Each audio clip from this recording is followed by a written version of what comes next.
जय श्री कृष्णा। कैसे हैं आप लोग? आशा करता हूँ कि आप सभी लोग ठीक होंगे, खुश होंगे। आज हम आप लोगों के फिर से एक महत्वपूर्ण जानकारी लेके आए कि नवरात्रों में जैसे मैंने आपको बताया था कि 9 दिन तक हम वीडियोस लेके आएंगे। भले ही लेट आएगी वीडियोस, बट आएगी। अगले दिन तक आपको काफ़ी कुछ पता चल जाएगा कि हमें किस तरीके से पूजा करनी है और क्या महत्व है। दूसरे जो माता के रूप हैं उनके बारे में आपको पता होना चाहिए ना। तो जैसे कल हमने आपको बता दिया था शैलपुत्री का, और आज हम ब्रह्मचारिणी माता का बताएंगे कि क्यों इनका नाम ये पड़ा ब्रह्मचारिणी माता, और इनका क्या भोग है, क्या इनकी पूजा है, और क्या इन्होंने तपस्या की थी, और क्या इनका मंत्र है। इसके बारे में आज हम बात करने वाले हैं। अगर आप मेरे YouTube चैनल में पहली बार आए तो जल्दी से सब्सक्राइब करो मेरे YouTube बटन, जिससे कभी भी मैं कोई वीडियो वगैरह लेकर आऊँ तो आपसे वो मिस ना हो और आप तक पहुँच सके। और साथ में एक बेल आइकन है, उसी पे जरूर क्लिक कीजिएगा कि जब भी कोई वीडियो हो वो मिस ना हो पाए आपसे और आप तक वो उसका नोटिफिकेशन पहुंचे। ठीक है, तो हर बार कहता हूँ कि जितना हो सके ज़्यादा ज़्यादा शेयर करो वीडियोस को, और लाइक करो, ज़्यादा ज़्यादा लाइक भी करो, कमेंट भी करो, और अपने अनुभव बताओ कि आप जो व्रत रख रहे हो या पूजा कर रहे हो तो वो कैसा लग रहा है। तो बताते हैं कि ब्रह्मचारिणी माता का मतलब क्या है और कैसे इनका नाम पड़ा। ठीक है, तो शुरू करते हैं। जय माता दी। मान्यता है कि पूर्व जन्म में इस देवी ने हिमालय के घर पुत्री का रूप में जन्म लिया था। जैसा आपको पता है कि हिमालय के पहाड़ों के जो राजा थे उनके घर उन्होंने जन्म लिया था। और नारद जी उपदेश देते हुए भगवान नारद जी ने इनको दर्शन दिए और बोला कि आपको पति के रूप में महादेव से अगर शादी करनी तो घोर तपस्या आपको करनी पड़ेगी, और तपस्या इतनी करनी पड़ेगी कि जिससे प्रभु जिस रूप में गए हुए थे, कहते हैं एक तरीके से उस धान में गए हुए थे, उस धान से लाना आसान बात नहीं था। तो उनकी लिए माँ पार्वती जो जिसका नाम शैलपुत्री है, ये उस टाइम इनकी शादी नहीं हुई थी तो उनको कुआरा रूप कहते हैं। इस तरीके से अगर जैसे आप समझते हैं ना अनमैरिड लाइफ, तो उस रूप की भी अगर आप पूजा करते हो तो काफ़ी बेनिफिट होता है। उसके बीच में इनको बोला गया कि आप जाके उनको पूजा करो, उनको मनाओ, और हम चाहते हैं कि आप उनसे विवाह करो। तो माँ पार्वती को पता था कि हाँ मेरी जीवन साथी यही है, और उन्होंने ना बचपन से ही इनकी लिए तपस्या करी थी।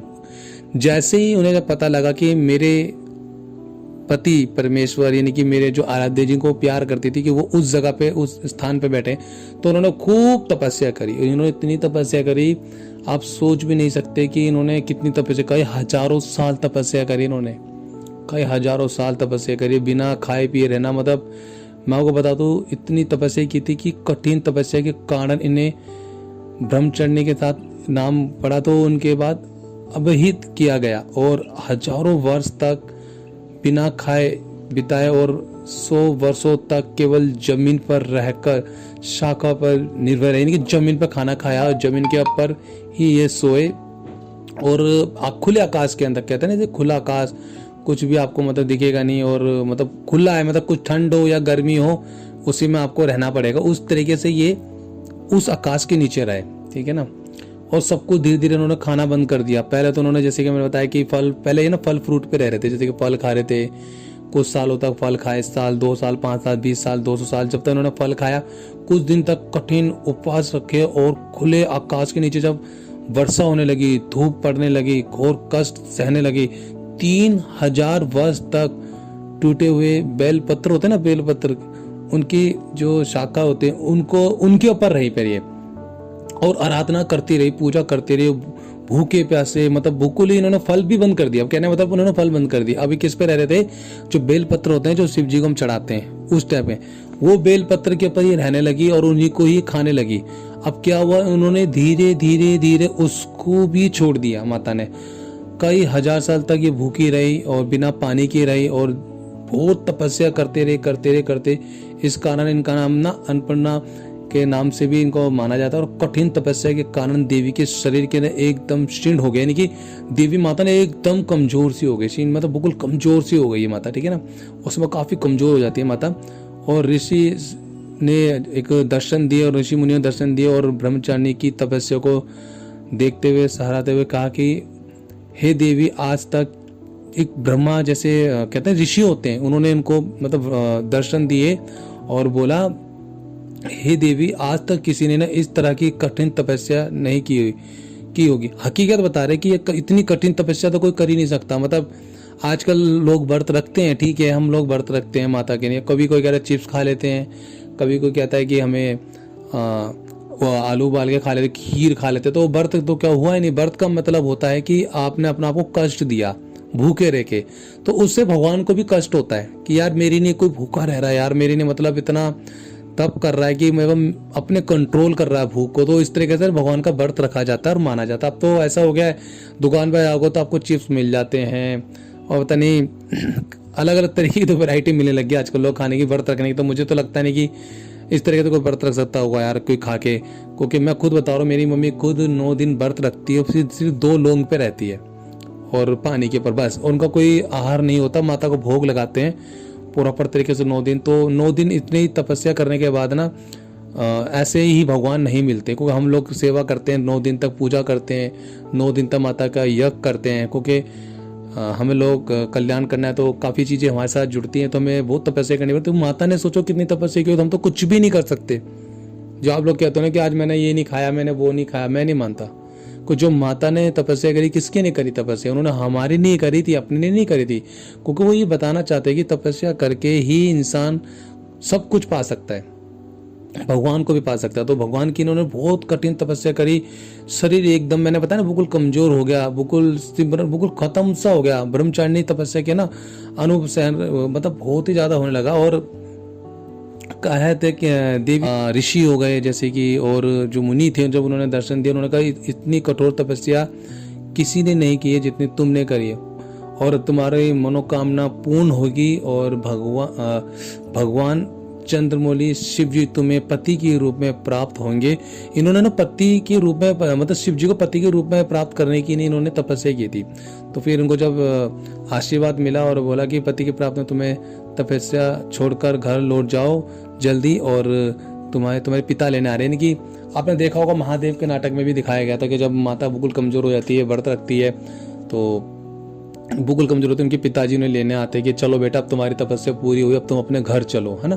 तो इस तरीके से की तपस्या पूरी, और ब्रह्मचारिणी देवी की कृपा से सब सिद्धि प्राप्त मतलब सिद्धियां प्राप्त हुई। अगर आपने इनकी पूजा कर ली ना, तो मैं आपको कहता हूँ कि एक तो आप अपने मन पे कंट्रोल कर सकते हो सबसे पहले तो, क्योंकि माता ने बहुत कंट्रोल करा अपने आप को, मन पे कंट्रोल करा उन्होंने, अपनी इंद्रिय पे कंट्रोल करा, अपने भूख पे कंट्रोल करा। तो जो भी इनकी पूजा करता है ना, तो वो अपने आप में कंट्रोल कर सकता है नेगेटिव चीज़ों से बचने के लिए भी और अच्छी चीज़ों को पाने के लिए। तो माँ ब्रह्मचारिणी देवी की कृपा से सब सिद्धि प्राप्त होती है। पहले सिद्धियां बहुत अच्छी अच्छी प्राप्त होती है माता, और दुर्गा पूजा के दूसरे दिन देवी का इस रूप की उपासना की जाती है ना। अगर कुछ लोग तो 9 दिन व्रत रखते हैं, तो वो इन्हीं के होते हैं, एक एक दिन अलग अलग माता के व्रत होते हैं। इसमें दुर्गा चालीसा अगर आप ज्यादा पढ़ोगे ना, मैं कहता हूँ बहुत सिद्धि प्राप्त होती है।